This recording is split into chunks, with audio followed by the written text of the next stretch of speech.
Assalamualaikum warahmatullahi wabarakatuh.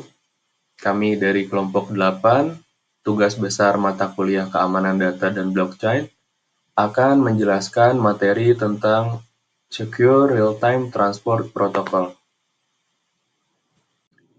Untuk anggota kelompok, yang pertama ada saya sendiri, Ahmad Julupan Al-Fajri, dengan NIM 1101223239. Yang kedua ada Ahmad Albihi Alpian dengan NIM 1101220381. Yang ketiga ada Vincent Simangunsong dengan NIM 110112202262. Selanjutnya ada Aganta Brain Barus dengan NIM 1101122037. Dan yang terakhir ada Andika Cahya dengan NIM 110112202216. Secure Real-Time Transport Protocol atau SRTP. Itu adalah protokol keamanan yang dirancang untuk melindungi transmisi data real-time seperti audio, video, dan data streaming lainnya melalui jaringan. Protokol ini merupakan perpanjangan dari RTP atau Real-Time Transport Protocol yang sering digunakan dalam aplikasi VoIP, konferensi video, dan multimedia streaming. Fungsi dari SRTP yang pertama untuk enskripsi data. Tujuannya untuk melindungi kerahasiaan data audio dan video dengan mengenkripsi payload menggunakan algoritma seperti AES. Yang kedua, untuk autentikasi data. Tujuannya untuk memastikan keaslian sumber data dengan menggunakan Message Authentication Code atau MAC. Yang ketiga, integritas data. Tujuannya untuk menjamin bahwa data tidak mengalami perubahan atau manipulasi selama proses transmisi.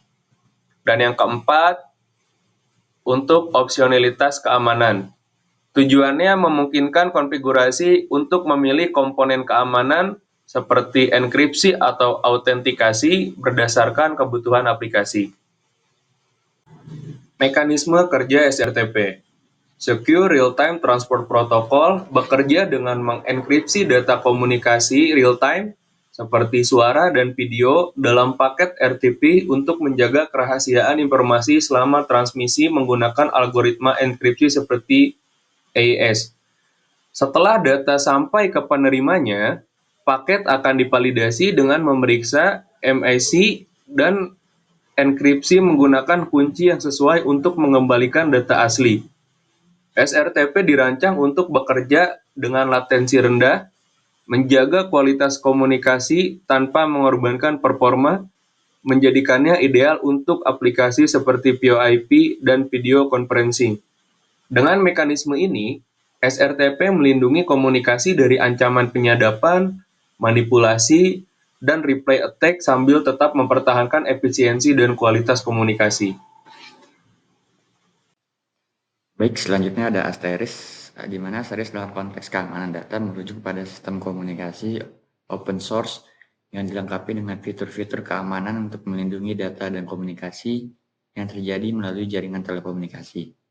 Sistem ini dirancang untuk menjaga integritas, kerahasiaan, dan autentikasi data selama proses transmisi, baik pada komunikasi tradisional, PSTN, maupun modern atau VoIP. Selanjutnya ada fungsi Asteris. Yang pertama ada kontrol akses, di mana kontrol akses ini melindungi kerahasiaan data, audio, dan video dengan mengekskripsi payload menggunakan algoritma seperti AES.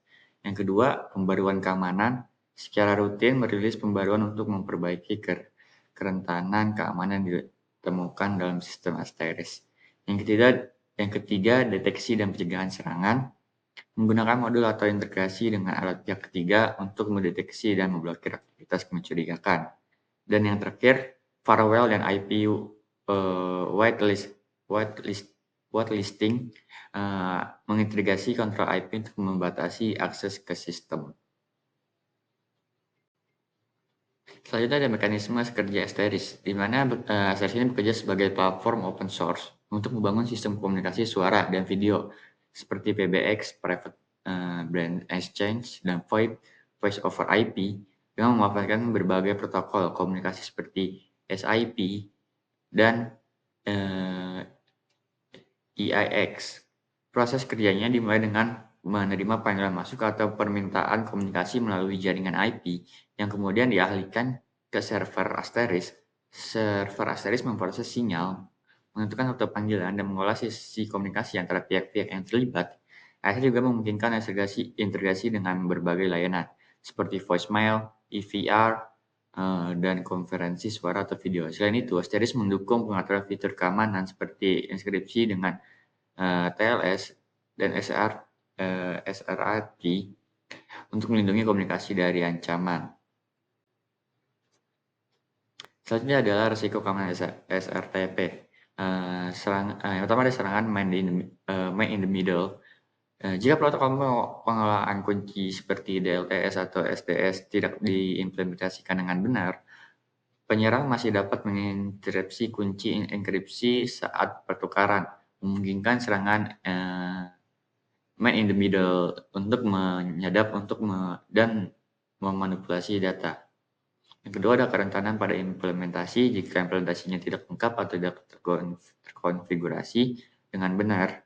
Yang ketiga adalah masalah dengan penanganan payload yang tidak terlindungi. Hal ini berpotensi memberi informasi berguna untuk penyerang. Oke, di sini saya akan menjelaskan SRTP diagram. Yang pertama dimulai dari klien. Klien mengirimkan pesan hello ke server yang berisi daftar chipter suite atau algoritma kriptografi yang didukung oleh klien. Lalu parameter dan informasi lain yang diperlukan untuk memulai koneksi aman. Lalu yang kedua ada server sertifikat and key exchange. Server membalas klien dengan sertifikat digital yang berisi public key atau kunci publik server. Dan juga chipset suite yang dipilih berdasarkan daftar yang dikirim oleh klien. Server dapat meminta sertifikat dari klien itu opsional jika autentikasi klien diperlukan. Lalu yang ketiga ada session key generation and encryption. Yang pertama, klien menghasilkan session key, kunci sesi, yang digunakan untuk mengenkripsi komunikasi berikutnya. Lalu kunci sesi ini dienkripsi menggunakan public key server dan dikirimkan ke server. Lalu yang keempat ada enkripsi session key. Di sini klien mengirimkan kunci sesi yang telah dienkripsi kepada server untuk melanjutkan proses handshake. Lalu yang kelima ada server deskripsi session key. Di sini server menggunakan private key atau kunci privat miliknya untuk mendeskripsi kunci sesi yang diterima dari klien. Lalu yang terakhir ada secure communication begin. Di sini setelah kunci sesi disepakati oleh kedua belah pihak dari klien dan server, semua komunikasi berikutnya dienkripsi menggunakan kunci tersebut. Jadi klien dapat mengirimkan pesan validasi ciphertext untuk memastikan komunikasi tersebut aman gitu. Saya akan menjelaskan tentang environment yang kami buat, yaitu dari konfigurasi, SIP, dan enkripsinya. Nah, pertama itu ada menggunakan konfigurasi utamanya itu yaitu TLS-nya. TLS-nya itu mengaktifkan protokol TLS untuk signal jaring yang aman. Nah, kami memakai TLS di port 5061 dan encryption yaitu untuk mengaktifkan SRTP untuk mengenkripsikan media-media yang kami buat. Nah, ada juga kami membuat keamanan sertifikatnya. TLS sertifikatnya itu untuk lokasi file sertifikat server untuk autentikasi. Ada juga dukungan medianya.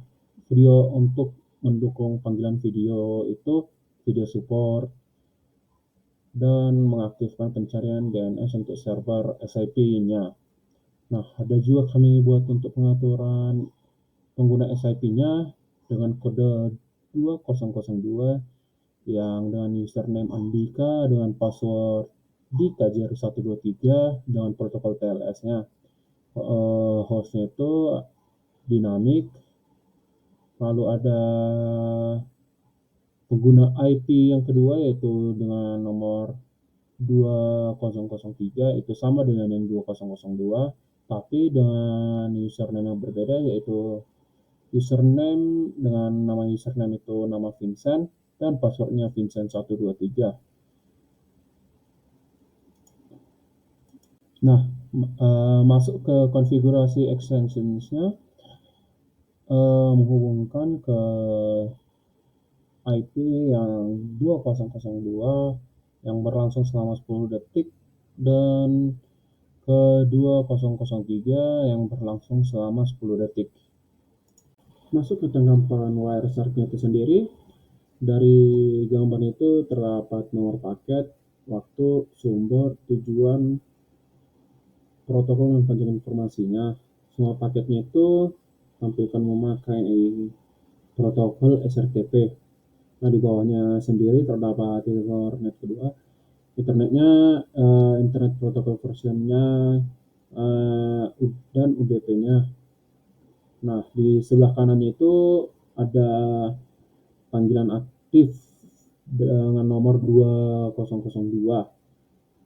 Ada yang menampilkan juga record aktifnya, record telepon aktifnya itu sendiri.